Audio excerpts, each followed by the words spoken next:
Our single rider queue is really worth it. Join me in this video as we find out. But firstly, before we talk about what, if a single rider queue is good or not, first we talk about what a single rider queue actually is and what the pros and cons. The single rider queue is a separate queue to the main queue on the ride. It's on certain rides, not all, but some around parts in the UK. And they allow you to ride alone, and sometimes you can get to ride quicker. So, for example, the pros are sometimes you get on quicker, and sometimes you get on quicker and you still get to ride with your friend if you go on with your friend. But the negatives are sometimes it does take longer, and you also don't get to ride with someone else. So, they're interesting because they have pretty good pros and also pretty bad cons. But I just go off the Smiler single rider queue. Main queue advertised as 45 minutes, and I waited 6. So in that respect, the Smiler single rider queue is definitely worth it. But it could be less worth it. It could be more worth it than some of the other queues, because Smiler can load around 4 single riders per train. It's usually probably about 3, but that's usually the maximum it will load. But the other rides in the park that have single rider queues, for example Oblivion, are less likely to load 4 single riders, and are more likely to load 2 single riders. Same for Toxicator. But a good example of one that will load good single riders is 13, where that has 10 rows, so you could get around 5 single riders, which is really good. And it's more than Smiler. And one that doesn't really fit my prediction is Spinball Wizard, because it has lots and lots of cars, but you're only really likely to get one person on it per car, but they send a lot round at a time, so it's still quite worth it. But today we're going to test out all the single rider queues at Alton Towers and see if it's worth it. So yeah, the first one, Smiler one, was definitely worth it. So as we come over to 13, you can see the main entrance here. The main queue is to the left, and single rider, fast track and ride access pass are to the right. So I'm going to take the right, go for single rider. So I have just done, Jesus Christ, my throat. I've just done 13 the single rider. That took me literally 3 minutes. There was no one in front of me. It was just the dispatch in and whatever. That takes a little bit of time. And I got straight on, literally. I just have to wait to put my bags in and stuff like that. But I counted that as part of the queue time, literally 3 minutes, including walking through the queue. That was very good. So if you want to go to 13, you might as well get a single rider, because 3 minutes, that's really, really good. But I thought I should probably just list out all the rides that do have single riders here at the Alton Towers Resort. So you've got 13, Smiler, Spinball Wizard, Oblivion, Galactica, and Toxicator. I think that's it. Yeah, that's all of them, I believe.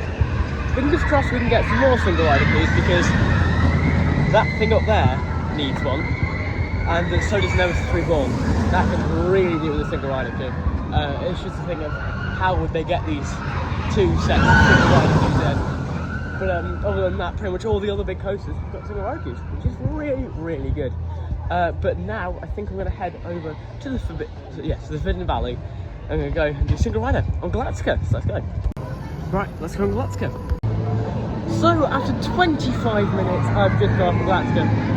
The advertised wait time was about 25, so it wasn't too bad, and it also wasn't great, I'll be honest, because single rider and fast pass are bunched together until you get to merge point, and so I was waiting for about 20 minutes there, and then they're running 2 trains on it, but also 2 stations, so yeah, it was taking quite a while to get trains out. I'm now going past Toxicator. Toxicator does have a single rider queue, but I'm not going to be using it because I don't particularly want to get soaking wet like you do on Toxicator. So yeah, I have done single rider on Toxicator in the past, and it's taken me about 10 minutes. So I'll count that. Well, the Toxicator is 10 minutes.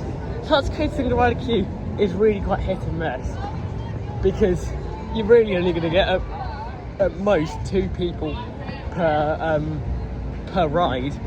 So it's, I don't know, it's kind of hit and miss. But I think we've only got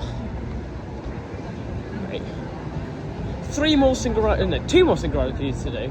But Oblivion is currently closed and hasn't tested at all today. So I don't know how easy that's going to be to get on. But we're going to head over to Spinball Wizard now and go and spin. That's kind of what we do on Spinball Wizard. Let's go. I'm now on Skyride on my own. There's no one else in here with me.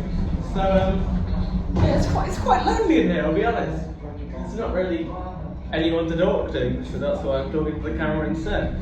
But yeah, I am testing out single rider queues, as you've seen today. I just want to go through the other single rider queues that I've used in the UK, and they are only really at Thorpe Park. But there is 2 at Chessington. So at Chessington, you've got a single rider queue on Mandrill Mayhem and Ostrich Stampede. Mandrill Mayhem, hit and miss. Sometimes it's really good, sometimes you get on it really quickly, but sometimes it's about as quick as the main queue. But Ostrich Stampede, no one uses that, so you might as well just use that if you go on Ostrich Stampede, because there's always empty seats. That's my bag. And then at Thorpe Park, got Solar Ride, really good single rider queue, that goes really quickly. Samurai, that's pretty quick. You pretty much get on the next ride. You've got Walking Dead. I haven't tried it on Walking Dead, so I'm not too sure because I'm too scared to ride it on my own. And then Hyperion, that's really hit and miss. Sometimes it can be slower than the main queue, and sometimes it's really quick. But yeah, there's lots of single rider queues at Merlin Parks. I haven't really found any others, but I know that in Phantasma they have got a few single rider queues. So Spinball Wizard's single rider queue can change a lot depending on how the weather is. Now that sounds very strange, but if it's in wet operation, they can only load 3 people per car. And more people come to towers in a group of 2 or a group of 4. Therefore, you're more likely to get on it because they need to put an extra person on it to get to 3. But if it's in dry operation like it is now, it'll be a little bit harder to get on it because more people come in 4s or 2s, and so they can group together in the cars. Yeah, I'm going to go into the single rider queue now. Well, that was a brilliant ride there as well, with a span that was really, really good. And I went 3.5 minutes for it. Yeah, that was really good. I still can't believe we did that 55 times in one day. Go and watch Spinball Wizard all day video if you haven't already. That was a little bit mental. But now I'm going to head on to Oblivion and see if it's open, because that is the last single rider queue I need to do today, and see if it's worth it. Well, it appears that Oblivion is still closed. So I think that's going to end us here on this video. I have done Oblivion single rider before, and that took me around 10 minutes when the main queue was 15. So we'll put that up on our list of charts. So here is the things I said. I would say that 13 is probably the most worth it, and then probably Spinball Wizard, and then Smiler. Yeah, so it was a really, really good video. We'd done 4 coasters in an hour and a half. That's not bad at all. So yeah, I definitely say that the what's it called? The single rider queues are worth it here at the Yacht Resort. After this video, testing them out at Thorpe Park maybe at some point. So yeah. But if you enjoyed this video, make sure to like, comment, subscribe. Go and do the single rider queues here at the Yacht Resort. And I want to stay safe, stay well. See you soon. Goodbye.